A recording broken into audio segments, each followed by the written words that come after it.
The shirt you are wearing right now may be the key to understanding why you don't read the Bible.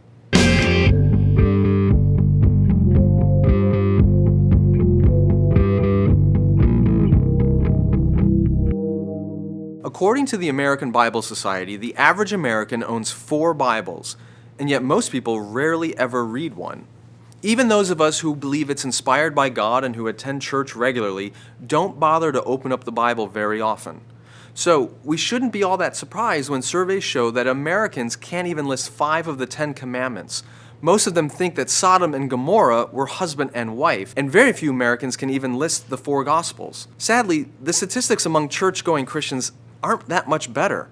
The evidence suggests that we're not just becoming biblically illiterate, but we're becoming biblical idiots. So what's the problem here? I've been doing a lot of reading about the data on this issue, and I've been reading more articles by Christian leaders. And what I found over and over is that they seem to diagnose the problem to be one of 2 things, either access or ability. The first one seems kind of crazy to me. Access to Scripture is a serious problem in many parts of the world, but the United States isn't one of them. The average American household already has 10 Bibles. We don't need more of them.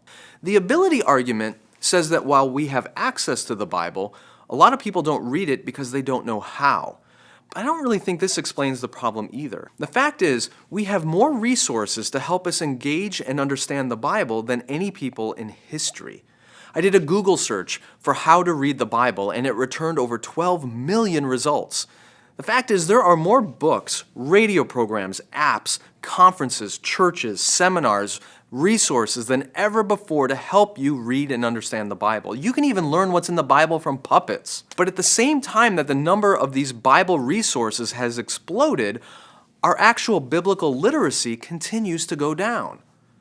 Christian organizations are spending millions and millions of dollars every year trying to reverse this trend, but it's not working because they're diagnosing the wrong problem. It's not a matter of access or ability. The real problem is alienation. That's an economic theory that was made popular by Karl Marx. Let me explain. Marx said that industrialization was separating workers from the goods that they were making. And it was also separating those of us who consumed those goods from the story and the people who produced them. That brings me to the shirt you're wearing right now. Chances are you have no idea where the shirt you're wearing was made or who made it. My shirt, if you're wondering, was made in Mauritius. In a consumer society, we pretend that the things we buy just magically appear on the store shelf or on the clothing rack. We value them because they look good or they fit right or they're the right price, but alienation has taught us that a product's backstory, where it came from, doesn't really matter. All that matters is what can that product do for me right now. The reason people don't read their Bible is the same reason they don't really care where their shirt was made. Our culture, including the culture within the church, has reduced God into a product. And the Bible, which is really God's backstory, just doesn't matter that much. We want to know how God is going to help us in our life right now. We don't care what He did with a bunch of refugees 5,000 years ago in a desert.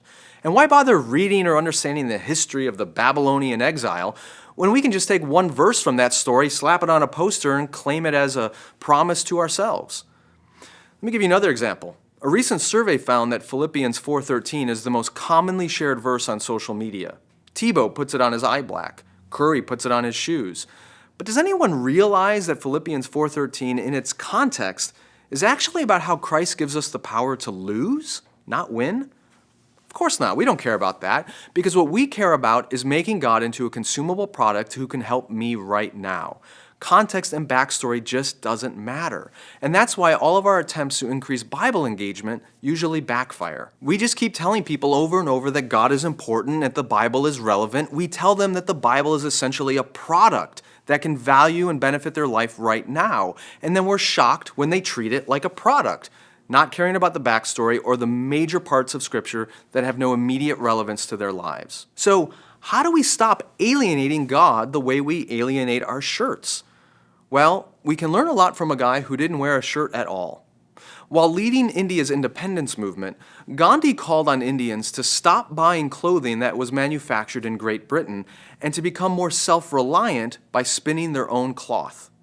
Indian political leaders started throwing away their European wool suits and began wearing simple homespun clothing. They didn't value this homespun clothing because it was better than British suits. They valued it because they had participated in making it. Making homespun cloth wasn't easy, wearing it was not more relevant than a suit, but millions and millions of Indians did it because homespun came to represent a ravishing vision of independence and self-rule. Even today, there's a law in India that says the national flag can only be made from homespun cloth, and that means Indians are still very enthusiastic about their flag. Americans? Not so much. If we want people to engage the Bible more, then we need to stop presenting it as just a useful product that's relevant to their immediate life and start elevating it as a story that we ourselves participate in. The key to restoring the Bible's importance in our lives has nothing to do with making the Bible easier or more relevant. It has everything to do with making our vision of God more ravishing so that we'd be drawn to Him and want to know more about Him and the story that gives Him context, definition, and meaning. If you want to explore this idea more, I encourage you to check out my book, The Divine Commodity, Discovering a Faith Beyond Consumer Christianity. I'd love to hear your thoughts on this topic. Comment below. Tell me, why do you think people don't read their Bibles? And how does your church or Christian community present Scripture as a product rather than as an elevated story that you get to participate in? Thanks for watching. Check out our podcast, the Phil Vischer Podcast, and don't forget to subscribe to With God Daily. It can help you get a larger, more ravishing vision of God and also help you read the Bible every morning on your smartphone.